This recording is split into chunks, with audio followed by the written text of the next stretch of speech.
Yes, we have to keep moving, okay?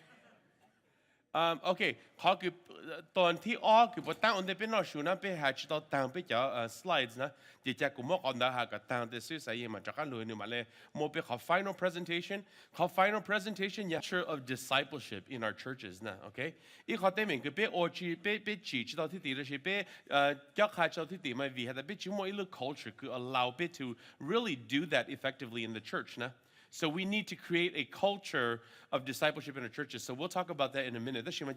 Finish the practical considerations here, okay? Continue.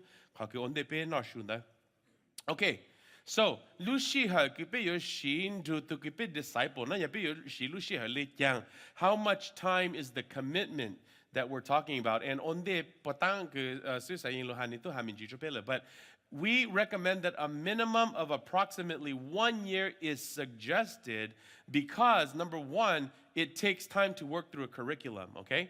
So 必须要就做路呢 and the lessons 佢必要上嚟 whether 你要忘了古了是 curriculum, it's going to take probably close to about a year to do. So it is a long-term commitment. 但是嘛，被包下， even my mom knows 下，你包下，个假如no， right? I hope we know that, okay? Or I want, or maybe you garden, but you're going to pick up your food at a different garden that's already, okay, maybe not. Sorry. All right, so it takes time to work through a curriculum. Number two, it takes time to build a meaningful relationship. Right?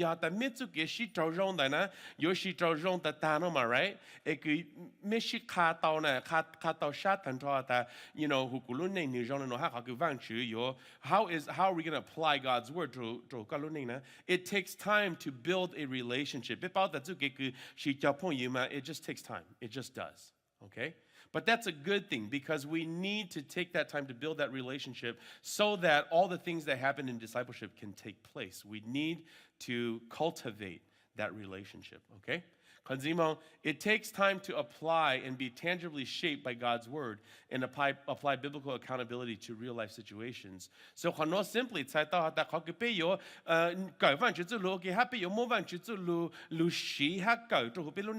it just takes time. Maybe tomorrow it's still difficult for me. A week from now, it's still difficult for me. But over time, accountability. There's love in the relationship, and there's encouragement, there's prayer. All these things happening so that the Word of God can really take shape in our lives and change us by the power of the Holy Spirit. Now, so it takes time for that to really work out. Okay, Zimo, there are natural interruptions that happen in life in the course of discipleship. So, okay, okay? You know you're going out of town for vacation. All right? So, discipleship, right? So, things like that happen. I want to encourage you. Don't wait till next week. Try to reschedule for another time that week. Okay? Instead of okay, okay, well, how about tomorrow night? Or how about Saturday morning? We're not actually losing that time for the week that we're going to meet together, right? We can still move it to some other place. One of the problems in discipleship is really we just get discouraged. Disciple, week no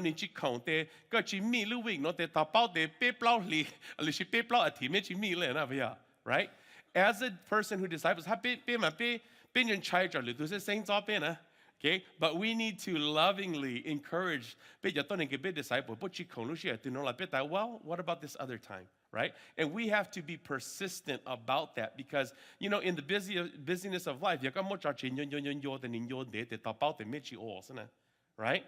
So it's okay to be a little bit persistent, okay? Right?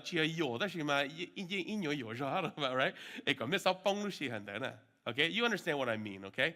But gently and kindly and graciously find the time to keep moving.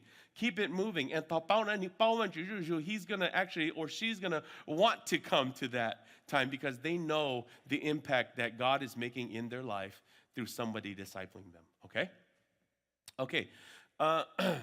There, at the conclusion of finishing the curriculum, the disciple should be encouraged and helped to move forward to become a discipler. Okay, so God disciple tu no da shima taukimika tu yo tami chandayalana. Whatever you're studying there together, God's word, then you need to begin to encourage that person to begin thinking about people like you thought about a while ago, and begin praying for people that they can disciple, that God would lead them to and would be willing to be discipled. Because if Mika just go, okay, it's going to be really hard, because it's first time for that person to go out, and sometimes it's difficult for them to make that transition. So you have to encourage them as you get closer to the end of the process, disciple, and say, okay, now let's think about who God would put on your heart, so that you can begin preparing yourself and begin asking people to see if they would be willing to enter into that relationship, discipling relationship. Now, okay? So you help that person and encourage them and perpetuate them, move them towards that discipleship relationship. Don't say, and then just, okay, maybe 50%, 75, 80, 90% of the time, they're not going to find somebody. And then they're going to lose the momentum that they have. And we want them to be convicted, to be helped, them to move along to discipling other people. Time together discipling. As the disciple relationship comes to an end, but the bond formed remains, okay? So you encourage them to move forward. All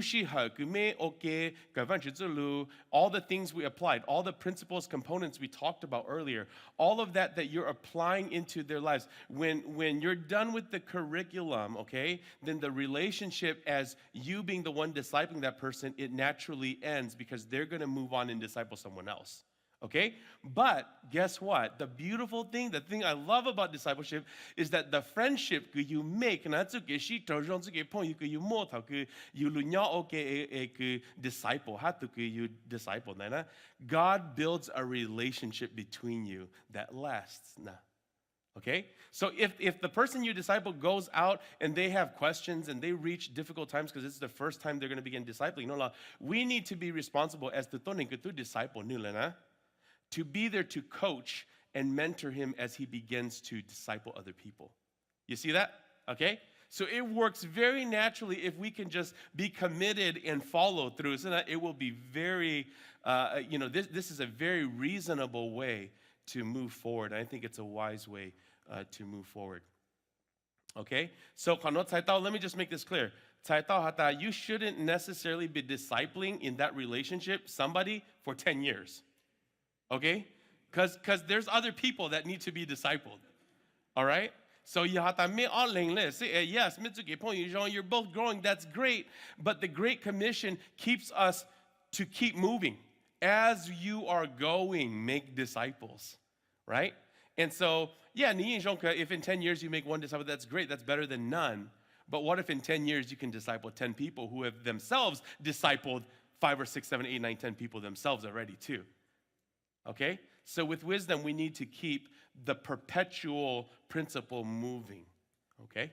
All right, let's go on here. Okay. An example of your time together. So, okay, now what are you going to do? And I think Suncha showed Tetsuche already some things that you can do. I'm going to build on either just share the same thing with Yahlo or suggest some additional things. Okay?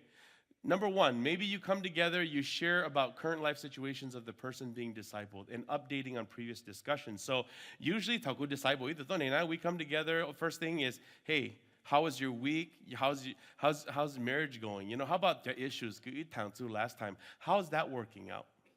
Okay? How is God working in your life through the truth of being applied to your life? I ask those kinds of questions as we come together. Okay? And so first things is we just want to catch up on life, see how life is going, see how things are going, see how the Lord is working in his life, and updating, a certain thing, and we want him to be faithful in that area, and we talk about that and see how he's been faithful by the power of the Holy Spirit to be faithful in that area. We talk about that, and then number two, we're sitting down already. We pray about life. We pray about the things we just talked about. And then we also pray that God would also open our hearts, our minds, as we are going to study it. Okay? Okay. And then you study the Word of God together. The way that we've recommended doing discipleship, the next slide, is we recommend going through a book of the Bible. Okay? And for us, it's been the book of Romans, and I'll explain why the book of Romans. Okay? So we pray about getting into God's Word, and then we study God's Word together. And on the study, at home for that week, he's been reading that chapter over and over again, okay? And also, at least once a week, I always tell him to read at least 4 or 5 chapters. Around a chapter. So, study he's reading chapter 2. Maybe every day he reads chapter 2. Just one time. Make some notes as you go through. And also that week sometime, he's reading chapters 1 through 5 or 6 or something like that. At some point, you have to read through the whole book of Romans. You put the big story. You try to follow the idea. Movie. Every time, beginning. Next part, next part. You won't see how the story's connected, right? But it's good for us to read the Bible over and over again, but especially the chapter that we're looking at, you're going to read that on a daily basis, okay? So that you can really build up an understanding of what's happening there, and if there are questions, things you don't understand, you can write those kinds of things down and make observations, okay? And then study the Word of God. Okay, we're going to talk about applications as we study together. We're going to talk about what it means. Again, the inductive Bible study, right? Observation, interpretation, and then application. Okay, sorry. It's a little late in the day right now. Okay, so observation, interpretation, application. So we're thinking about these things. And plus, I always text him. Today we text him. And so I text. I see some grandmas texting too these days. Our Hmong grandmas now, okay? All right? Which they're not too old Hmong grandmas. They're maybe, in their 60s or something, but they're texting now too. So that's great. All right? So we text, and I say, okay, look at these 2 verses. What does it mean when he says this? Okay? What does the Apostle Paul mean when he says this or when he says that? And then need to read a chapter, and then he's going to come and he's going to focus on those few verses and say, what is the apostle saying here? Observation, interpretation, any application. Okay? So it's not like you can go through each chapter, then you to observe, interpret, apply the whole thing, because that is a lot of work, but you want to teach the principle of how to do that. Okay? So every time we meet, I give him a verse or 2 or 3 or a section to really do an inductive Bible study on, which again is observation, interpretation, application. Okay? All right, so we study the Word of God, and then number 4, summarize and solidify the key points. Oh, I forgot one important thing. Before we study the Word of God, number 3, if we're in the book of Romans, and what I always do every time before we study God's Word is I say, from memory, tell me what Paul says in chapter 1, tell me what Paul says in chapter 2, tell me what the Word of God says in chapter 3, 4, 5, 6, all the way up until the chapter, so that you can understand Paul's whole argument, what Paul is saying all the way up to that point, so that you can make the connection. So every time we meet, okay, start Romans chapter 1.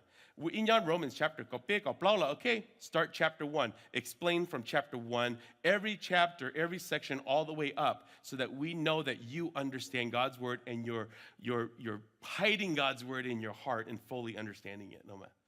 Okay? So that they very clearly understand by the time you're done with the book of Romans, they already memorized the whole book of Romans. They know what the whole argument is. And I think it's a very powerful thing, because what do we need as Christians when we walk through this life is we need God's Word to speak to us all the time. Any situation in our lives, we always need to go back to God's Word. And it's just so powerful when you know the whole outline of the book of Romans and say, wow, this applies to that and this applies to that, and just see how great God is, how important God's Word is every moment of our lives now. So that's how I do it. Chỉ có cái each chapter tăng thì có chính you cho nó thì có cái không mong tăng thì có tu chỉ hạ cho bên nó là bây giờ thì by the time có cái tăng có tu chính you tăng lại đó. Okay? But we want to do our Bible studies in a way that is a wise use of our time where biết cái tăng là bên you tao biết chỉ tao nè. So that what is the purpose of God's word? It's to be applied into our lives, no matter. Okay? So that's how I would recommend doing it, and that's how I've been doing it. I've seen it very effective. It's very powerful. I have a worship leader in Minnesota that I was discipling for many years, maybe a year and a half.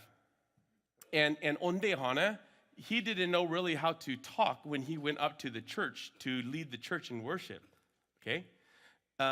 Now, I hope you guys don't watch the church services that I used to be a part of, because then you might know who I'm talking about. But okay, don't think about that. I didn't say anything. Okay, all right. But here's the thing, though. After our time of discipleship, praise the Lord, was amazing, because now he can speak the truth confidently to God's people. And he can point to the truth of God's word and not have to, try to find a verse, but know exactly where in Romans he can go to tell and speak the truth of God to God's people as he led them in worship. And that's one huge area that I saw of growth in this person's life, even in the ministry that he was doing. Is through discipleship, it will help us as as whoever, the elders in the church, it's going to solidify our maturity in Christ now. All right? So, again, just stressing how important it is. Okay, so number 4, summarize key points. Talk about further implications. Again, theology, doctrine, and practically, how do we practice, right? Doctrine, what do we believe from this? Theologically, what is God telling us about himself and us, okay? So ask how the biblical truths impact our lives in tangible ways. And then also, how does it apply in a way where right? Is God telling us to do something through this? Is he giving us a principle in this now? One principle, really simply, in Romans chapter 9 is the principle of, here's one principle that you can learn in chapter 9. It means more than this, but this is also a principle that we get out of it, which is is that, and I was down in San Diego lately, so, I mean, recently, so I'm really glad the San Diego people are here too, but I said this to them, and so they're going to hear it repeated. But, that's not enough.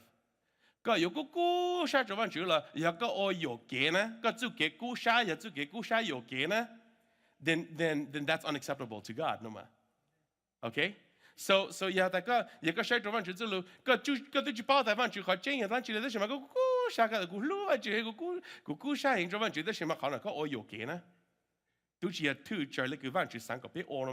it doesn't matter. It doesn't matter. Right? What did Jesus say in Matthew 7? Jesus said, okay,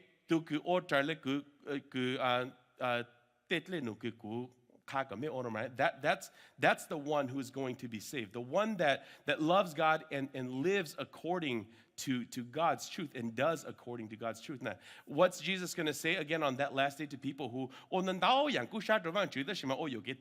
I never knew you. Okay? All right, so again, how do these biblical truths impact our lives? Well, in the book of Romans, there are too many applications to be made.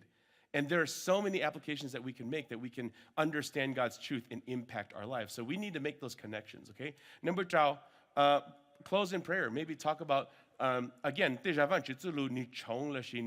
cause us to see things in our life that are not in alignment with God's word, okay? So as we go through God's word, those things we can talk about. Yeah, I remember in my life, this is what I'm doing. And those things come out in our conversations. Again, remember, in the relationship and trust that we build, these things begin to come out, okay? Because you're in that environment where you the power of God's word transforming us, the relationship and the intimacy, the trust, things will come out because God will use his word to convict us. Now, okay? So you'll pray about those things, close in prayer, and keep in your mind as the disciple, keep in mind the things that we learned and the applications that we made so that you repeat that process again. Okay? But number two, outside of this, take advantage of times to come together in the natural rhythms of life. Okay, I haven't used zhao in a long time. Is it zhao? Did I say that right? Okay. Okay. Sorry. My Hmong's really bad these days. Okay. Okay. Again, there has to be times that are outside of the walls where you can show them how a Christ-centered life is lived, no matter as a husband, as a father, etc. That doesn't happen in the room, because in the room, okay, in the office, or at Starbucks, sitting somewhere at a table, is just the two of you. Okay? They need to see God's grace upon your life and His working in your life, in your relationships with your husband, with your wife, with your children, with other friends, with youth members. Okay? There has to be other opportunities for that to happen. And again, we know how to do that. It's just sometimes we're not willing to commit the time to try to share. I'm not going to name all the ways that you can do that. There's a lot of ways that you can do that.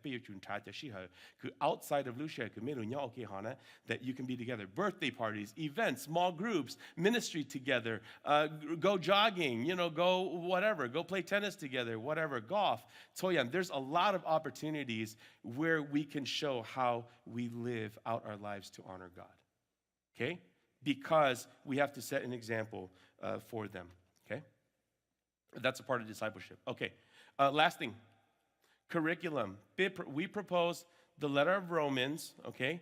And I know that other people are going to suggest different things, but here's just our belief why we want to go with the book of Romans, okay? All right, Romans is thoroughly gospel-centered. Remember, Haggai principle. But our discipleship has to be gospel-centered. There is no place in the New Testament that talks about the gospel as clearly and as much as the book of Romans. Okay? Throughout. Number two, it teaches a redemptive history framework. Okay? 才到达Paul long呢，你卡波头起经蒙主头去世了呢。But talks about the gospel in all of that. Okay? So that's a wonderful thing, because and how the gospel is working out, how God is working in history from the beginning to the end. If you read the book of Romans, you're going to see that. Atempolo walks us from beginning to end of history. And very important, okay? Zimo, it teaches a full Christian theology and captures a robust vision for Christian living. So theology, okay? It teaches that very fully. Yeah, but it teaches us fully about the gospel and what God is doing now. Okay? And who we are and how we are to participate in that. It's very clear about that. So it's full. And he always writes theology and doctrine, and then he writes application. Okay? So chong yi zu chong go yi ya ka bia ta wang chu ni o le jiang wang chu lu ha pa wang chu tu pen ni zhong le jiang na and then ta gang da de ni ka bia ta vi wang chu zhong le no vi wang chu ta o le no zhong me vi me zhong le no ya le da me yo chu o lu ning zhong le no chong go almost zu chong go zhao. Okay? So not only does it teach us theology and doctrine, but it teaches us how we need to live because of that theology and doctrine. So I love that. I really love that, because, again, we want application too. We want to understand how we need to live. That's important too, but impact. It's still not full enough. But the book of Romans does all of that, and it does that very deeply. Our deep roots. Okay?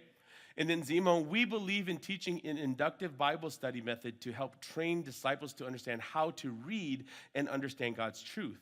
Okay? Other curriculums are helpful to supplement, but not a substitute. The reason why Bisang cut through the book of Romans is because you're teaching your people how to read and study God's word. No. Okay? And it's really important. The context is very important. 一個經驗，但錯翻住之類，咁冇應該能攞上嚟邊啊？個 K 個 K 跟拖翻住 K 翻住之類，跟拖翻住之類嚟邊啊？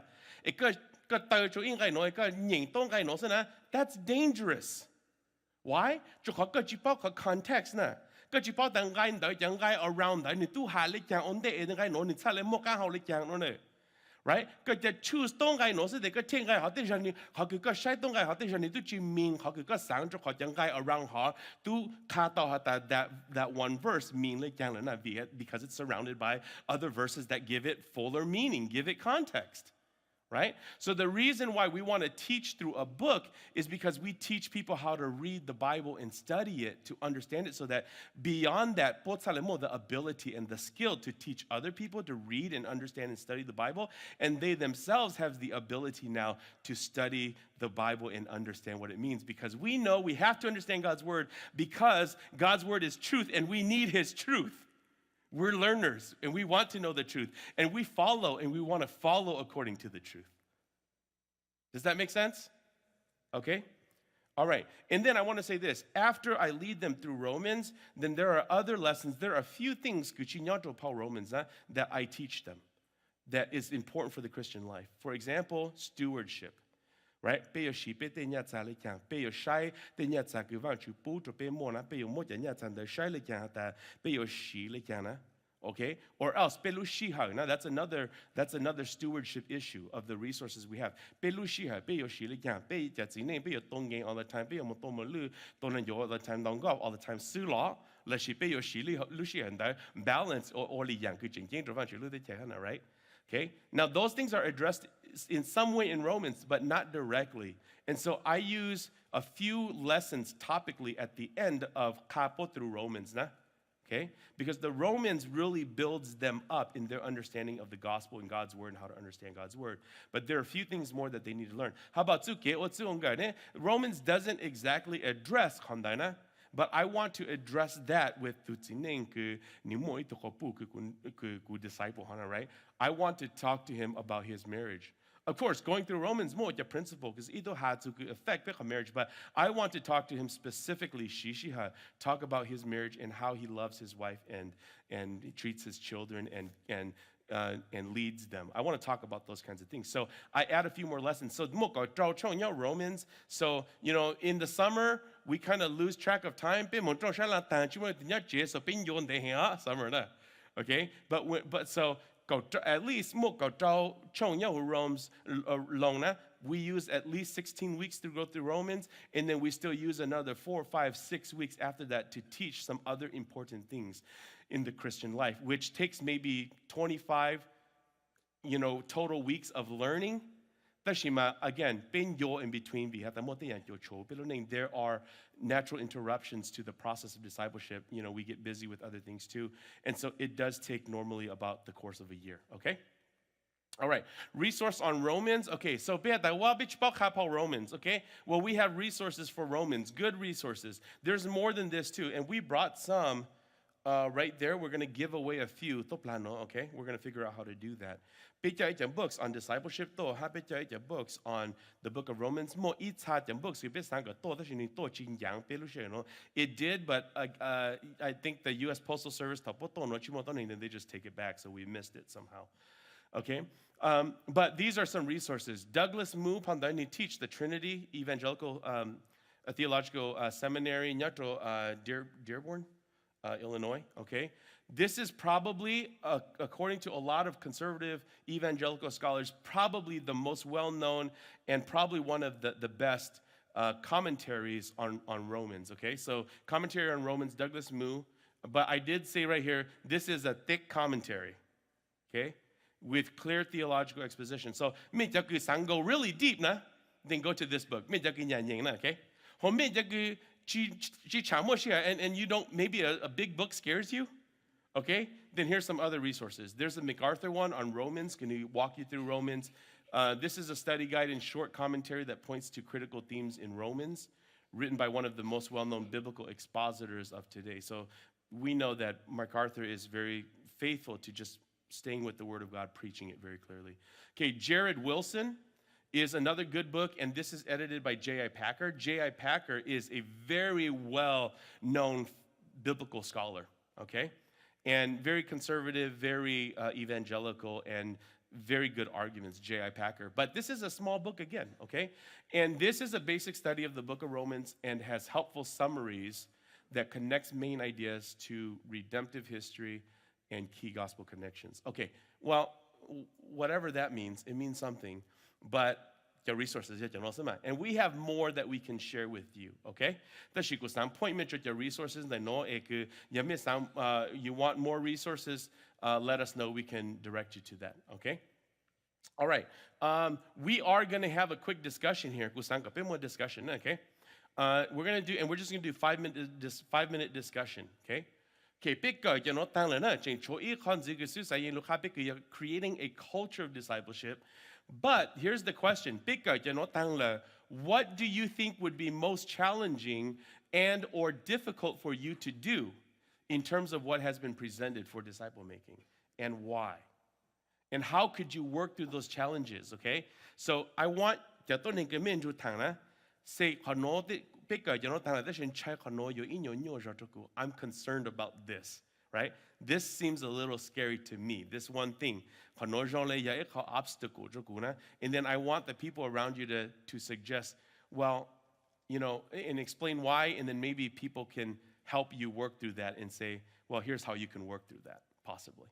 Okay? And if you can't help each other, that's fine. Just tell your concerns, and we'll continue to work together on these things, okay? So I want you to find to about groups of, let's just say 5, okay? And we're going to talk about 5 or 6 minutes here. What do you think would be most challenging and why? Okay?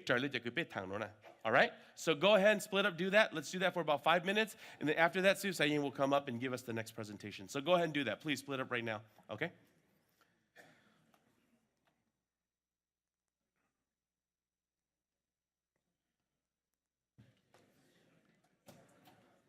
I know it's late, but let's try to stay focused, okay?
No. Okay.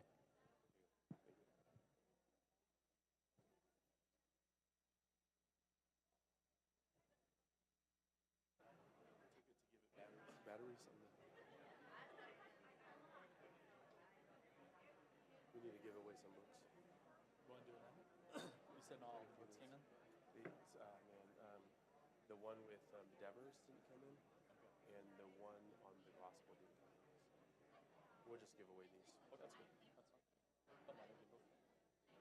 So, yeah. And then us.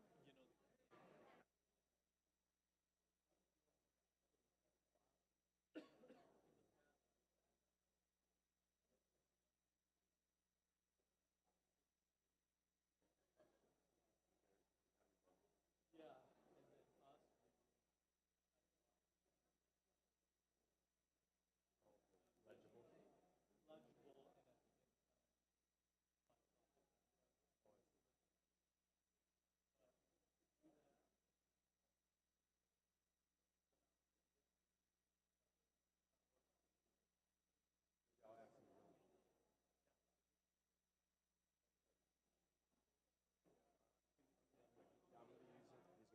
Okay. Good. Okay, check. Okay, 2 more minutes. So maybe Joan can do it.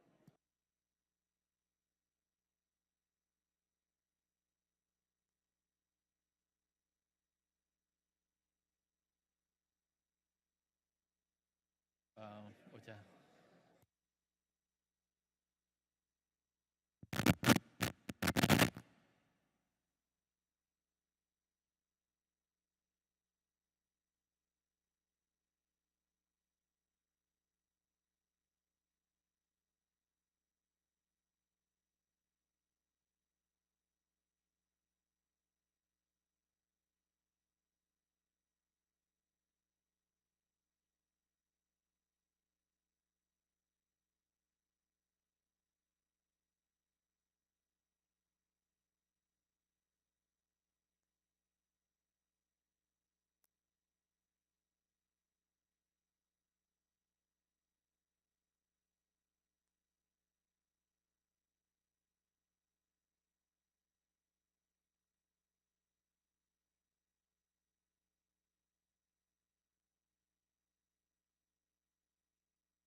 Okay, let's say 1 more minute. Sorry.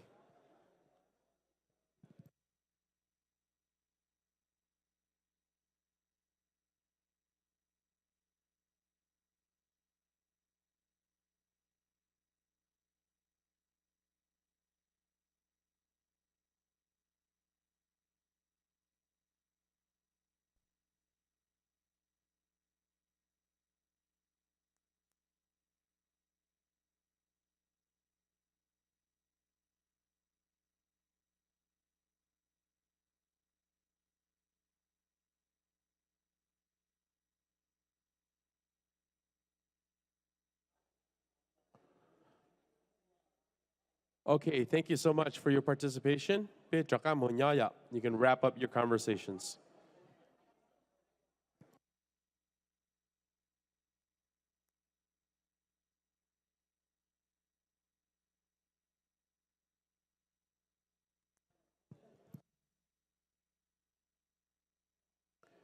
Okay, we have some books to give away really quickly here. I'm just going to give away 2 in the pitching. One is The Trellis and the Vine. Very good book on discipleship, very simple to read. And again, we have MacArthur's study on Romans here, so we can give that to you. And again, as a resource if you want to go this way in the book of Romans, okay? I just want to say this to the people in youth ministry as well. Youth ministry comes around every year from this point on as far as and so last year spring fall. This year this is our spring one, and we're going to come to fall. And we go to in the United States here once in the spring, once in the fall. So I want to say this to especially the youth ministry. we're continuously coming out here, so we will continue to walk with you guys in this process, okay? So hopefully you guys will continue in the youth ministry of the church or in other ministries of the church, and just know that when we come out for training, we welcome you guys to come out and continue the conversations that we have. Okay? We want to hear from you. We want to see how it's going. We want to help you and have helpful conversations if we can be of any assistance and if we can be helpful to you guys. We would love to do that. But we're coming out every year. We're committed to doing that. So we will be out here. And again, this fall, we will be back out here. I think it's going to be in where? I shouldn't say yet. I forgot. Is it Stockton? Yeah, I think we're going to be in Stockton, okay? All right, so when we come out, we continually want to support you in this, and this is our way of supporting you. We're going to be talking about different things, but we will continue to always talk a little bit, at least, about discipleship so we can keep this moving. Okay, 2 books to give again. So the one on discipleship, I'm going to give to the older person that I'm going to give it to, and then the MacArthur resource here on Romans, I'm going to give it to the younger person. Okay, so, okay? Whether me and or teacher, that's fine. No, actually, let's keep this one for the men, okay? Sorry, women, sorry, okay? Sorry, we'll do one for you later. Okay, the men, who has the birthday that is closest to today? Okay, today is Lu Olli Vantiningo China, okay? So link to Lu birthday, Ye Chang. No, whether you're going back the other way, let's do this. Link to Lu birthday, Lu Olli, Lu Olli. Okay. All right. So Kami Vanti Bishop, Vanti Lanchi. Vanti Pe. Vanti Kao. Ningo E. Go Paolo. Yeah. Okay, here you go. Okay. Miss Aha, just don't need that bit playing bingo. The children bet you play bingo. Okay, just giving away books. All right. Here we go. For the youth, whose birthday is in February? February? Okay, just. Oh, youth? Okay, 4 people. Birthday all the way in the back. 18? 15? 22nd? 21st? Okay, Shula. Okay. 22nd. All right, come up here. Okay, Susan.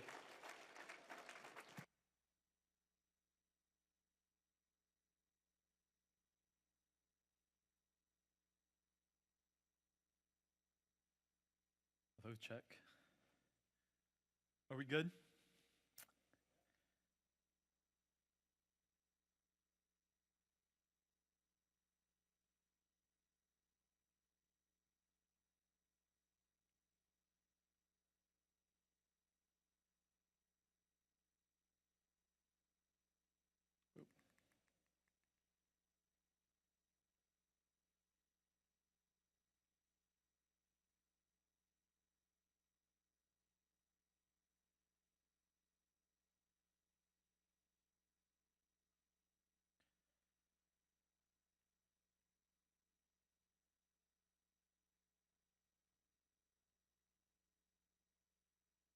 Do apologize for all of this.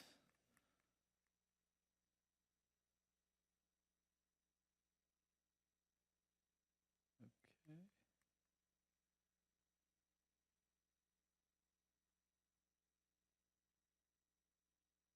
Establishing a culture of discipleship in your ministry. First of all, before we jump into this, I just want to thank you for your attention. I know it's been a long day. And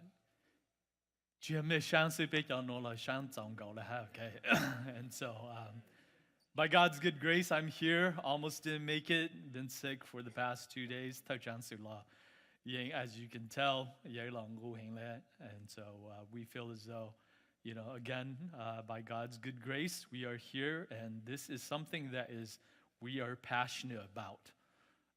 Is something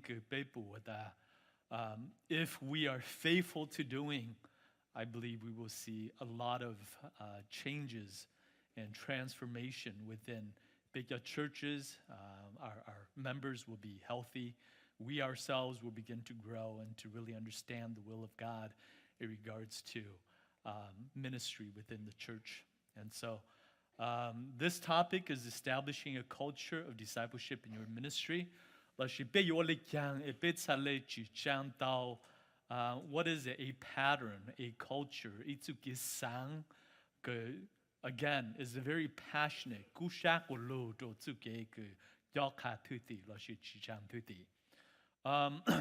This is something that could be quite controversial. And it's not necessarily questioning and saying that or doing church is wrong. But I want us to be open-minded to this, okay? At the same time, I also want to say that, again, I think there's always room for improvement. Yeah. I think we need to be faithful in studying and then how do we go about doing that which God has called us more effectively. And at the same time, again, open-mindedness is a good thing. I think it's going to challenge our way of thinking, and it's going to refocus us on that which is essential within the church, establishing a culture of discipleship within your ministry. And if you disagree, that's fine. Again, this is something that we believe that could help us in terms of changing our culture, the DNA, that which we think maybe something that we've always done, but it kind of just challenges and hopes to improve upon those kinds of things. At the same time, I'm speaking to you as so we're looking at this from a top-down perspective as well. Okay, so not necessarily from an individual perspective. Okay? Let's move on. Matthew 28:19, therefore go and make disciples of all nations. Current ministry focus, okay, the instructions given by Jesus Christ, who is the head of the church, is for the church to make disciples. The church's ministry is to make disciples through baptism and teaching so that believers obey the commands of Christ. Therefore, our ministry should be focused on promoting and doing discipleship. Again, this is a key verse for us, not just for, especially within CMA. The Great Commission. We have missions conference based upon this. And again, just to briefly explain again on this passage is the therefore go. The go is an act of going.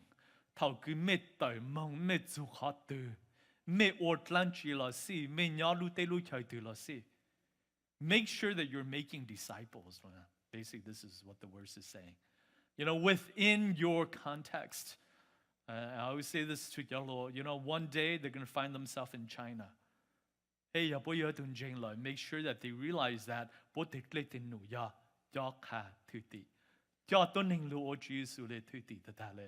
same goes with Beit Yallah, right? We find, and many of us here in Merced, hey, make sure that you're making disciples while you're in Merced, Modesto, San Diego, wherever you find yourself, as you are going, which is, again, a circumstantial participle.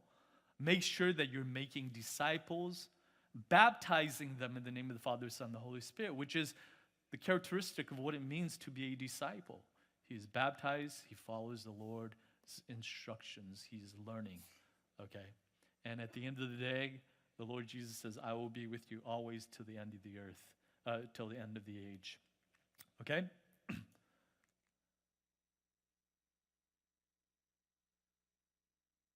However, much of our ministry is not focused on making disciples. As such, we need to realign our ministry thinking and strategy.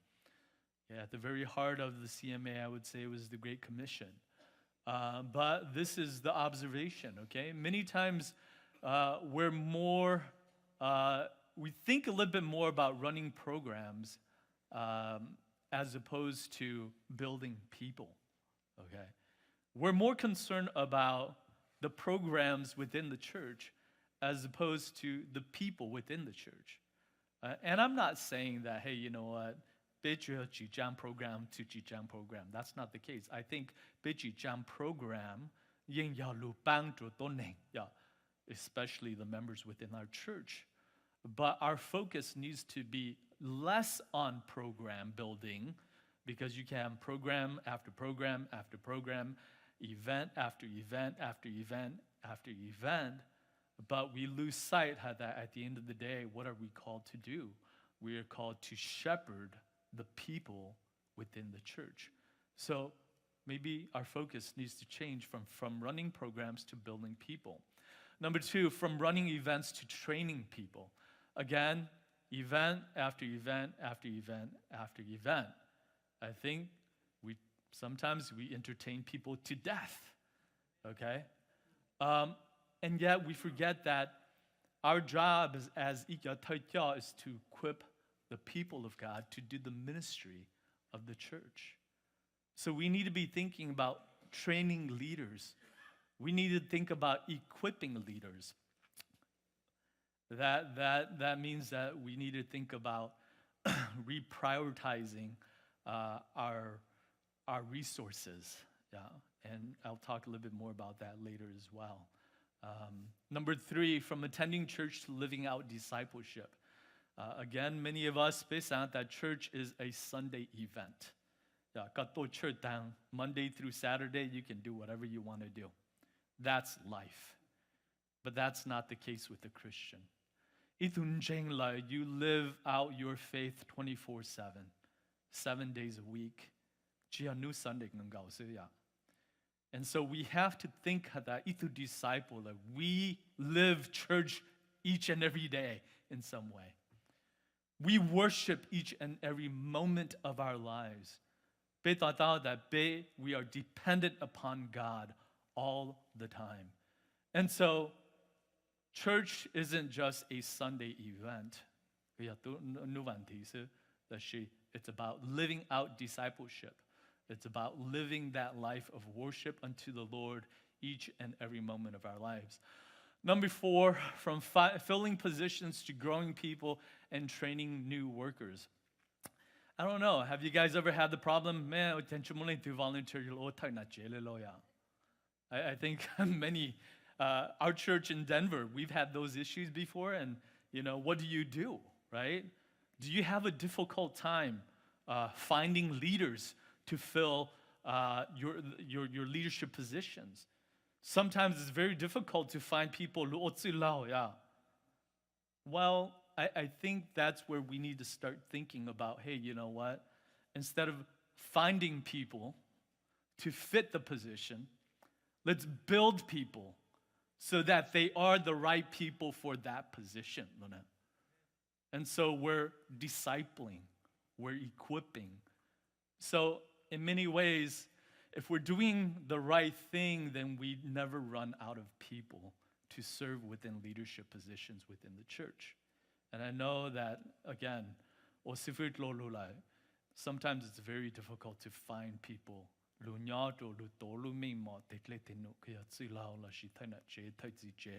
All the other positions within the church. Number 5, from responding to problems to building spiritual health. Again, Suya Kotu mentioned the illustration of, sometimes we're too concerned about just the fumes and the smoke. We forget that actually the underlying problem, it's underneath the surface, and this is where we need to tackle. This is where we need to be focusing on. And it's a sin problem, it's a spiritual problem. And we need to deal with at the very heart of that. Because you can deal with the smoke all the time, it's always going to come back. It's always going to come back until we're focused upon dealing with real heart issues. Okay? So let's think less about, although I do want to say that I feel for our DS because it seems as though that's all he does. Although, of course, that's what we're called to do. But I think we need to be focused upon spiritual health. With spiritual health comes love, there's forgiveness, there's patience. Again, love covers over a multitude of sins. Okay? Number 6, from relying on pastors to developing team leadership. One thing that I have been blessed with is a wonderful team to be able to work with within youth ministry. The more I think about ministry in general, I think one of the saddest things is when you're in ministry alone.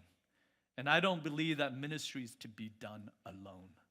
The more that I look at ministry, it's to be done within a team atmosphere. Lu shi gong de da da. You ha ka jo zu lao la shi ga ha I ban team kulun du ga ot leo no ge. We have to start thinking that I'm just a lone ranger at this. No, I think let's think a little bit differently about ministry. That it was never meant to be done alone. We need other people to come alongside of us because we all know that be more blind spots. We have strengths and we have weaknesses. And I think we need to understand that, hey, if I'm weak in this area, I need to find people to come and help me. If I'm strong in this area and I see somebody weak, well, I need to be helping them to make sure that everybody is succeeding and doing what we need to be doing. And so let's think less about the Lone Ranger minister, but more so of a team partnering, people partnering together to do ministry together. Furthermore, from engaging in management to engaging in ministry, that a lot of times, it's something that we can't avoid. The larger that the church gets, the more managerial we have to become. But never forget that we are engaged in ministry to souls, okay? That is why we do what we do. Because we're concerned about at the end of the day, where are they going to end up? And so we need to be concerned about and the managerial side, I think we need that as well. But again, don't forget the ultimate goal that at the end of the day,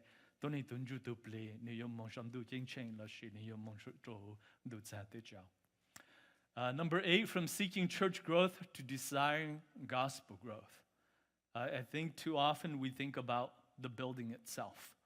We thank the Lord for beautiful buildings like this because it serves a purpose. It allows us to gather together like this. But never forget that this serves a greater end, which is gospel growth. We want people to come to a saving knowledge of the Lord Jesus Christ. And that's our ultimate goal, ultimate end. So let's stop thinking about building a massive structure now. Because at the end of the day, building, then you know what? It's a waste.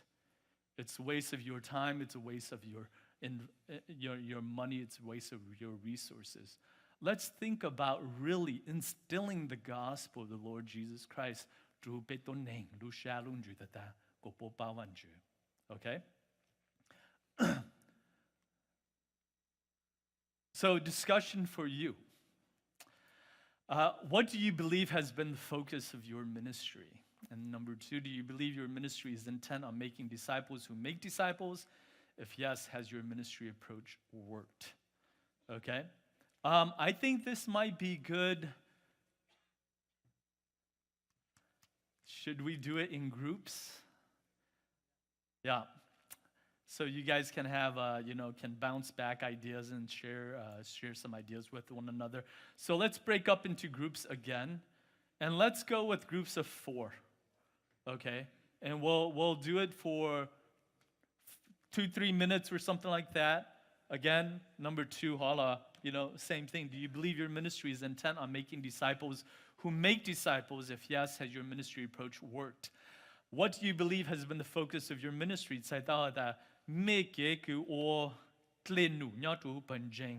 What is your intent? What is your focus on necessarily? Is it, and be honest, maybe it hasn't been on making disciples. Maybe it has been more so on, events. Maybe it's been on fundraising, or we want to build something like that, who knows, But let's break up into groups of 4. I'll give you 2 to 3 minutes. Answer number 2 as well. Do you believe your ministry is intent on making disciples? Are you actually making disciples? Who are making disciples? And it doesn't necessarily have to be the way we've been talking about it either. Okay? It could be a different way, a different form. And then if yes, has your mini approach worked? And if you answer the question, you say, yes, we're making disciples who are making disciples. Well, guess what? Come and talk to us because we want to know exactly what you're doing. All right? But please, let's break up into groups of 4 quickly. And then again, 2-3 minutes, quickly share, and then I'll get started again. All right?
Okay, you got about maybe I'll give you another minute and 30 seconds.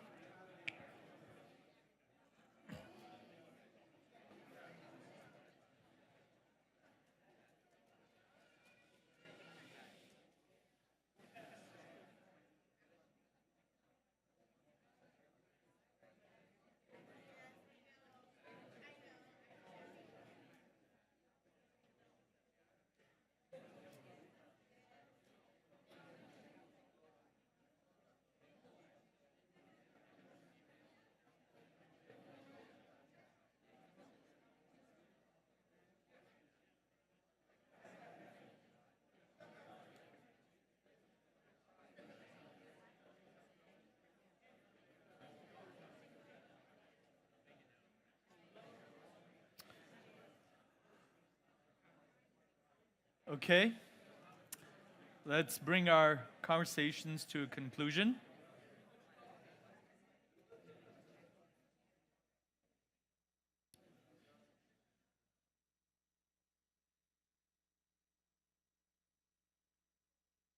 Again, what do you believe has been the focus of your ministry? And do you believe your ministry is intent on making disciples who make disciples? If yes, has your ministry approach worked? And I think, again, more than anything, this question is to refocus ministry within the church. Are we doing that which we have been called to do? Again, it's not that, that's not the case at all. I think as Christians, we need to constantly be conforming to what we see within the scriptures. Okay?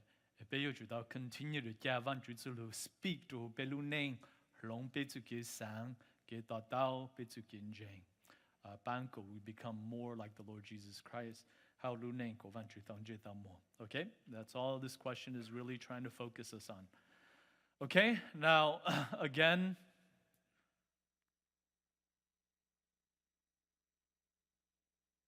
establishing a culture of discipleship. So how do we learn this way of thinking, our thinking about ministry, okay, culture, a paradigm shift, if you want to say, or a ministry mind shift, okay, from the way things have always been done to the way things should be done, okay? Well, I think it's number one here, the leaders must practice and model discipleship and shepherd the ministry to do so. It begins with you, first of all. Okay, I consider all of you leaders. It begins with, and I'm going to point the finger to myself, right here. Me as Itu Sifu. Okay. Me jakuya ikatsu lao. Me jakuya taitsi youth tsi officers do lo. We need to model this. We need to begin discipling. Ministry leaders should disciple key individuals regularly, lead them towards making disciples. Again, it's the same thing that we've been talking about it. We need to be strategically making disciples that are going to okay? So we ourselves need to model this. We need to be teaching it, discipleship regularly. Show the biblical emphasis and application for discipleship. In our preaching, in our teaching, we need to be preaching and teaching regularly. Emphasize that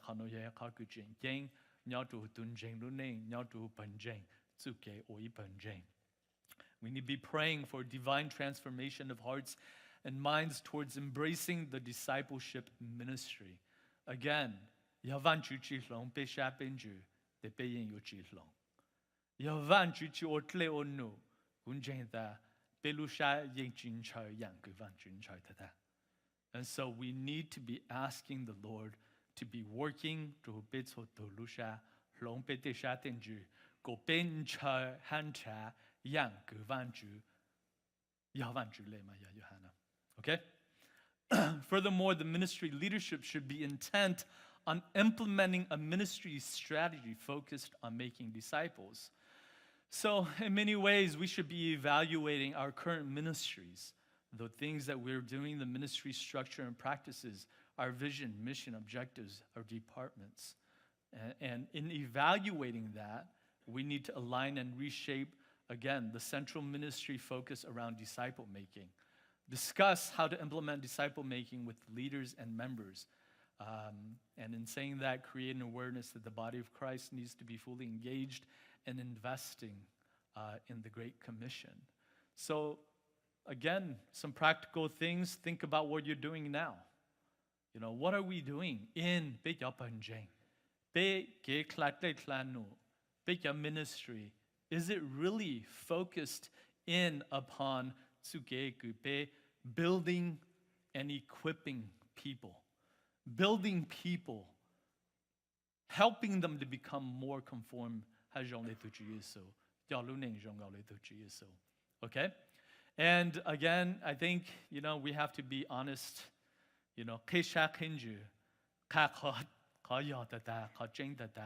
I think that's the only way that we're going to long dao. If we're honest with one another, if we're honest with ourselves, and we're willing to change that and allow the Holy Spirit to work within our hearts and our lives. Okay? Furthermore, create new ministries and let go of ineffective and non-essential ministries. Examples, new ministry idea, considering providing guidance and accountability for parents as they disciple their children. Provide discipleship referrals for those children who do not have parents. Non-essentials, redundant ministries that are not missional and disciple-making. Readjust the budget to reflect the focus towards making disciples. Providing ongoing education and training for members on discipleship. Provide various resources on discipleship, for example, the ones that we've handed out. One of the books that we handed out to you. Well, I would say this, that again, create new ministries and let go of ineffective, non-essential ministries. I think a lot of our ministries are duplicates of one another, okay? And so we need to be thinking, okay, is that a good investment of our time, our resources? And when I say resources, I'm not just talking about nyatsa, I'm talking about people. People become resources to us as well. As well, okay? So whatever that is, I don't want to tell you what's essential and what's non-essential. I think 俾要做到 assess and 做俾本正係的樣對樣嘅we need to learn to and it's hard to do because we've been doing church for over 50 years and we've been doing it the same way. And for us to say, we don't need that's just something very difficult for us to do. And I'm not saying that we should do that because I think it serves a great purpose, many of these ministries. But there are certain things that I think we can move away from. And again, local context, so I don't know exactly. We need to continue, modify, and stuff like that. But again, it's about realigning. And I'd say one thing, realigning our current ministries so that we are building people okay? Building people up, speaking into their lives, allowing the gospel to shape them and change them. Furthermore, establish a culture of discipleship. Now, this is the money part. Reallocating. I think we need to be more faithful stewards of so that we are using it effectively, so that we are actually seeing people come into the kingdom. People's lives are being changed and transformed. People are, doing what they're supposed to be doing, which is to really go out into the world and make disciples of other people. And so this one is definitely something that's very difficult for us to do, the reallocation of shinyatsa, in ways that will truly see or reap the benefits of seeing people come to maturity within the Lord Jesus Christ. I don't know if we do this well, the ongoing education of our leaders and the training of Beikya Taitjana. I think we need to really be more mindful of this, that we need to equip Beikya Taitja We will only go so far as that's as far as you can lead people. And so I'd say that invest in our leaders, invest in our younger leaders, invest in our current leaders. Again, being open-minded. I think there are always avenues, and the Lord is the one who allows and as long as we're faithful and we're willing for Him we're willing to be obedient to Him. Okay?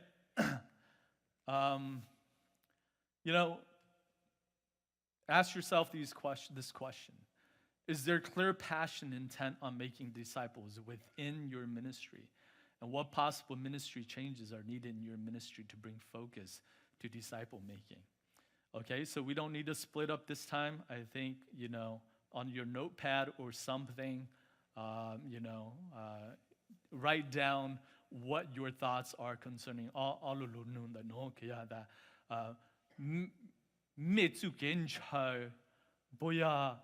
again, the people that you serve, and then not only that, if that is the case, and if you answer yes, what might you be able to do to promote that growth?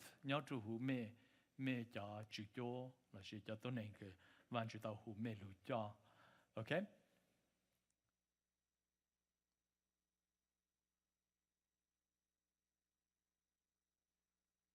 I'll give you a minute or so. What time is dinner? We're at 5:30. I'm assuming. Would you happen to know?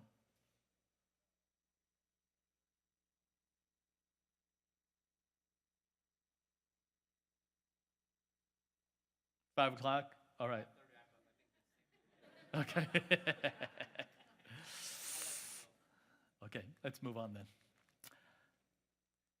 So all of that is in terms of changing a culture. Cultures don't change overnight, right? We all know that, right? It takes years and years and years and years. And so, again, we've been doing church for 30, 40, 50 years. And for us to think that, hey, you know what, it's going to, things are going to change. Come on, let's be real, all right? Again, if the Lord is gracious and merciful, He will change us, and so we need to be dependent upon Him. But here's some of the dangers if we're not going to make disciples, okay? And if we're not making disciples, number one, poor understanding and application of the Bible or the gospel. Discipleship involves teaching and modeling out the commands of Jesus Christ for the new believer to learn and follow. Without discipleship, the new believer is left to his own limitations. The fullness of the Christ-centered life is not realized. Again, you make disciples, you'll continue to they will not grow in their love for the Lord. And so how can they be people that will be able to make disciples of other people? Okay. Secondly, shallow relationships within the church which leads to poor accountability and growth in the body of Christ. Without discipleship, Christian fellowship is now relegated to Sunday services and church events. Instead of being an environment of leading others towards Christ-centered living, the church merely becomes another social gathering for the bored and lonely. Again, we will never get beyond surface level. Again, I'm always using his illustrations, but last night he was talking about,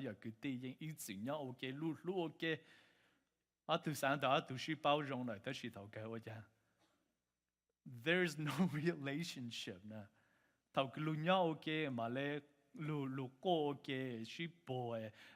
Hey, you know what? I didn't know this was going on in your life. And I think, how many of us can say that we truly know our people? And we can actually cry with them. And we actually do bo zhong sha tao gu bo zhong sha and do bo guo tao gu bo mo ge sha ge du sha. See? I think if big our relationship, I think that's why we keep people hands, arm's length away, right? We don't want people to get too close to us. But what kind of life is that? If we don't really get to know people, how do we really get to love people? The way that Christ has intended us to.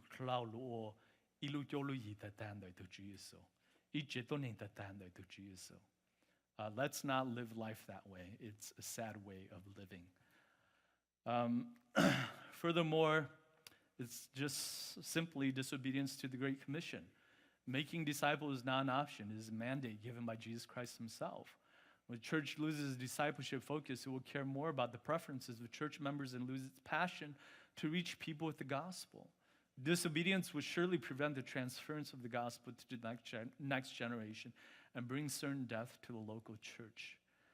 Again, yapichi make disciples, I fear that we will lose generations of people.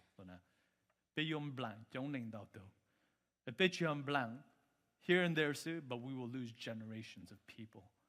The more that I talk to young people now, and the more that I observe Beimong Church, the church within the CMA, Beimong Church, it breaks my heart to know that Zhonggale, we've lost a few generations already. And even, I was just talking to a brother from San Diego, he said, man, I'm the only guy left. That I grew up, where are they? And we know that the Lord works and he calls people to himself. But I'm wondering, is it because also that we didn't do our job of making disciples? And we didn't hand the gospel baton to the next generation, Luna. I'm fearful of that. Think about the continent of Europe. Europe had some of the greatest theologians. Europe was probably so strong. The church there was so powerful now. Right now, what are we doing? We're sending missionaries to Europe because they are godless. Because they are gospel-less. And we're sending missionaries to Europe. You don't think that can happen to us? Believe it, it can if we're not faithful to the Great Commission, if we're not faithful to making disciples. Discussion question: what are some objections that you have faced in your ministry about disciple making? I think this is good in a group setting. So get together with, again, 4 people. And, we've been talking about disciple making a lot. Just think about it. People are going to say, because, why?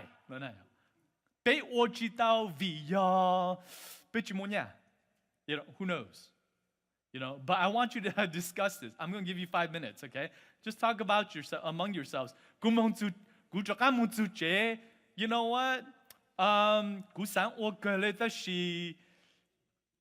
What? What is stopping you? Or individually, yourself. Maybe whatever it is, okay? 5 minutes, 5 minutes.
Okay, let's wrap up. And it seems like many of you are entertained by this question. Okay, so what are some objections that you have faced in your ministry about disciple making? I'm tempted to ask, who wants to share?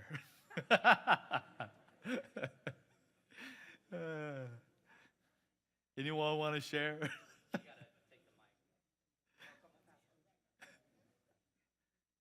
Yes.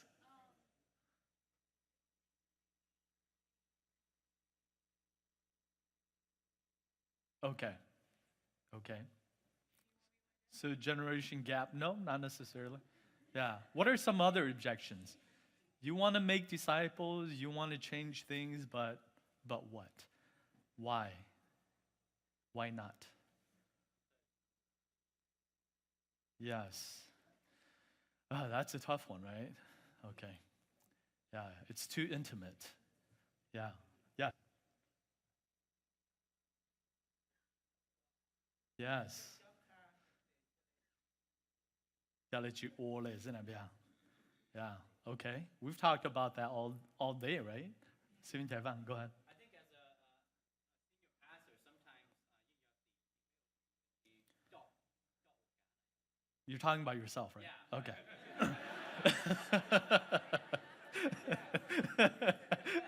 All right, good. Yes.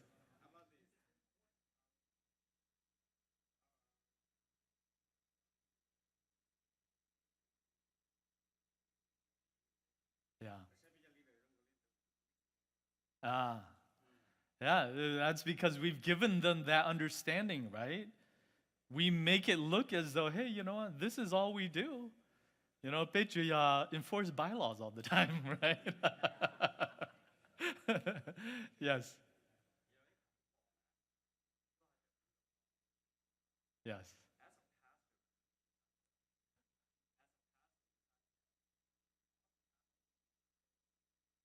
Yes. Yep. Yep. And I mentioned that earlier as well. Okay, very good. I've got a list of things that, are common objections as well, okay? Number one, I am too old to be able to connect and be relevant with the younger generation. Exactly, right? How can I can't even, right? That's what we say. But again,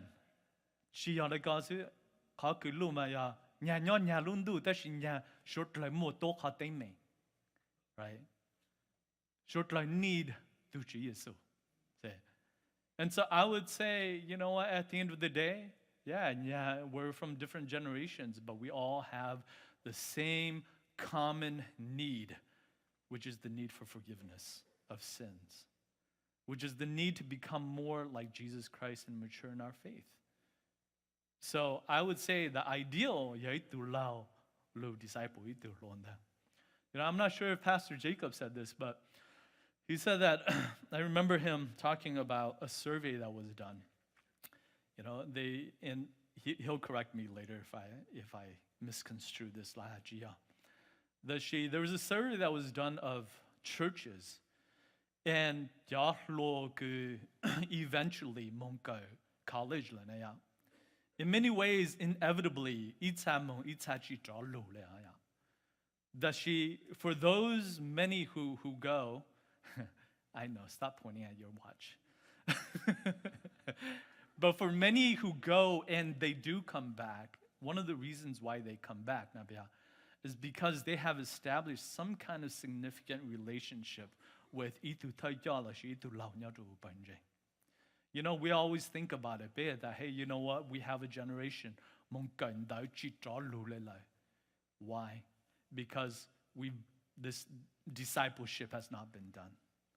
We have not established meaningful, God-glorifying relationships with Betarlo. They go, you know what? There's no reason to come back. Okay? And so I would say, actually, the ideal people to disciple. I'm too busy and have no time to commit to discipling anyone. You know what? We're all busy. But this, you know what? We're all busy. We prioritize, right? If this becomes something that's very at the core of who we are, then you make time for it. You make time monunje, right? You make time montomalu. I make time to go golf. You know what? This becomes important to us, and this becomes our passion. This is what drives us. We make time for this, okay? We all lack time. Everybody is busy. And young people, you get more busy as the older you get, okay? I'm not qualified, not enough Bible knowledge, not enough experience, sinful, past, to disciple another. Well, we're not asking for perfection here. Again,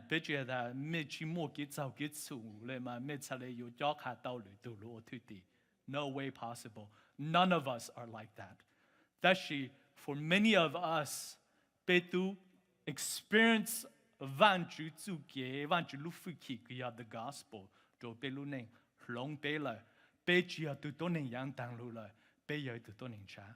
and we can speak out of that which God has already done for us. Okay? Only the apostles and disciples were commanded to make disciples, not regular Christians or laymen. So for today, only pastors and elders are qualified to make disciples. You know, isn't that what we paid him for? Come on. Again, Sifu Dekletenu is to equip the people of God to do the ministry of the church, the ministry that God has called us to do. Okay? Furthermore, a Christian can get enough simply from studying the Bible, going to Sunday school, and attending services.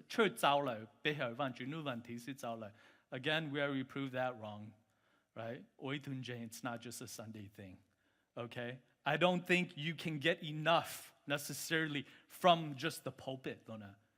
I think, again, Suya Yako said something very, very intriguing, but that was well, that, you know what? It's actually what we do on a regular daily basis of disciple making. This only enhances that. And it allows us to understand more deeply. Furthermore, I'm uncomfortable sharing my personal life with another Christian. Also, they could always gossip about my private life to another. Again, I think we have to understand that, you know what? None of us are perfect.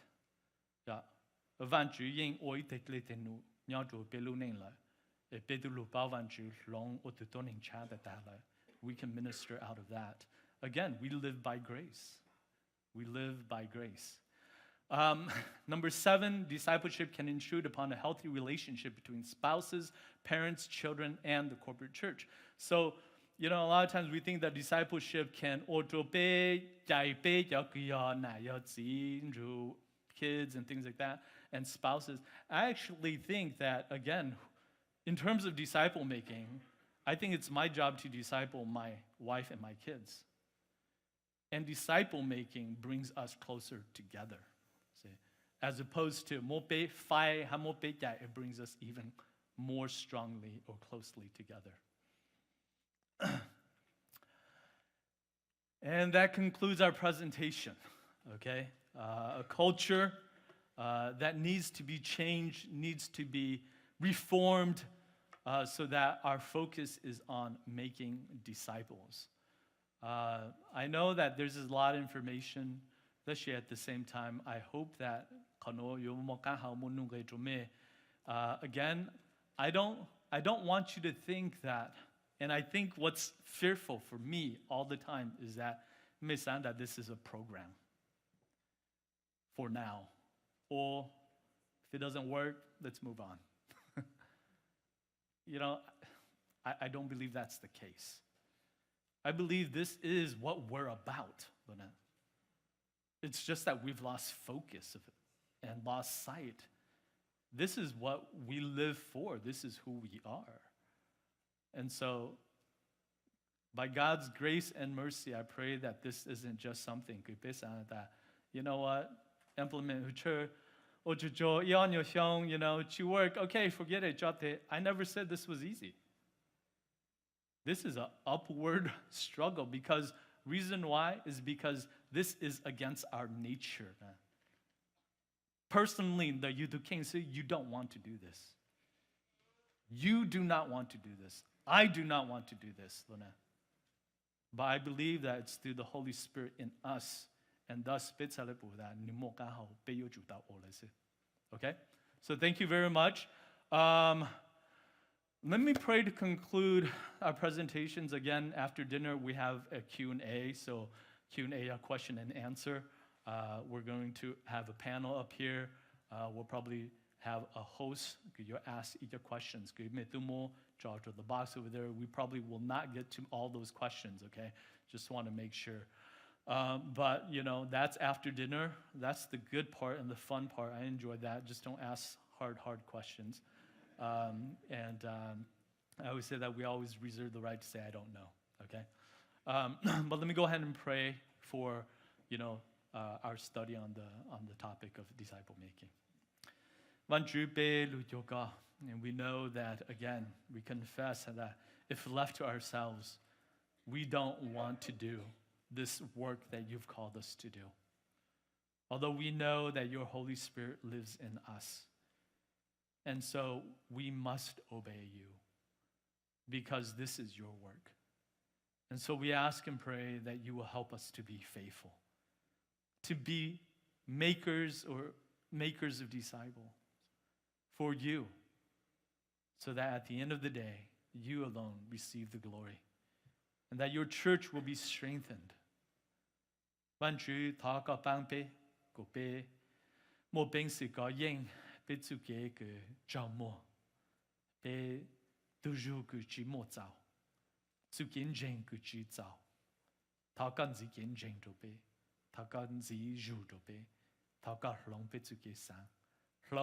Our orientation, the way we've thought about ministry for so long. And Lord, we know that this isn't going to change overnight. That because it so young your long. The she talk about ya nyom bao le yang la go be yo o sha da ka go be yo o da lu shan de go be yo u go lao e ja do ning lo Jesus ka le tuti. We thank you for today. We thank you for yesterday. We just thank you for this time that we've had together. Again, work within us. And so we give you thanks for all those who have attended today. We thank you for give presentations. And we ask that you would bless each and every one of us. We still have an evening together.